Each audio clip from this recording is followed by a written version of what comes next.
भगवान श्री कृष्ण का जन्म ऐसे तो मथुरा में हुआ था, लेकिन वे मथुरा में ना जन्मे होते तो उनका गृह जनपद आगरा होता।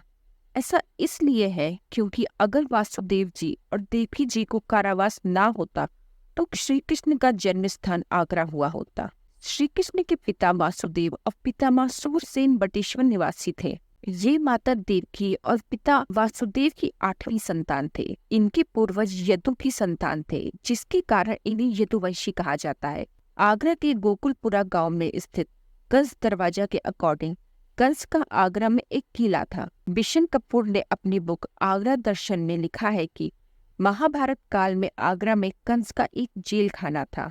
आज भी कंस दरवाजे से जुड़ी एक दीवार है। होली पड़वा के दिन मनसा देवी टेम्पल से निकलने वाली कृष्ण राधा यात्रा इस दरवाजे पर जाकर समाप्त होती है। श्री भागवत सुधा सागर के अनुसार द्वापर युग में वहां अंधक वंशी राजा आहूक राज्य करते थे। राजा आहूक के 2 पुत्र देवक और उग्रसेन थे। आहूक की मृत्यु के बाद उग्रसेन ने राज्य सिंहासन संभाला। उग्रसेन के घर कंस सहित 9 पुत्र और 4 कन्याओं का जन्म हुआ। देवक के देवयान सहित 4 पुत्र और 7 कन्याएं हुई।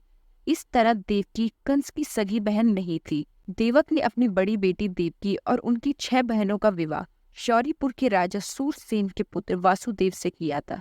यही शौरीपुर वर्तमान में बटेश्वर है। बाद के वर्षों में अंधक वंश में कुछ ऐसे हालात बने कि कंस ने पिता उग्रसेन को बंदी बनाकर राज सिंहासन पर कब्जा कर लिया। उसी दौरान का वाकया है कि जब वासुदेव मथुरा से नवविवाहिता पत्नी देवकी को विदा कराकर शौरीपुर प्रस्थान कर रहे थे, तब कंस खुद रथ को हाँक रहा था।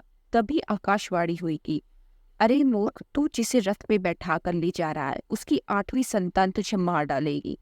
भविष्यवाणी सुनकर कंस भयभीत हो गया। उसने वासुदेव सहित देवकी को बंदी बना लिया और उनकी 7 संतानों का कंस ने वध कर दिया। वासुदेव ने 8वीं संतान को किसी प्रकार गोकुल के नंद के यहाँ पहुंचा दिया। इसी 8वीं संतान कृष्ण ने कंस का वध करके राजा उग्रसेन को पुनः गद्दी पर बैठाया और कंस के आतंक का अंत किया था।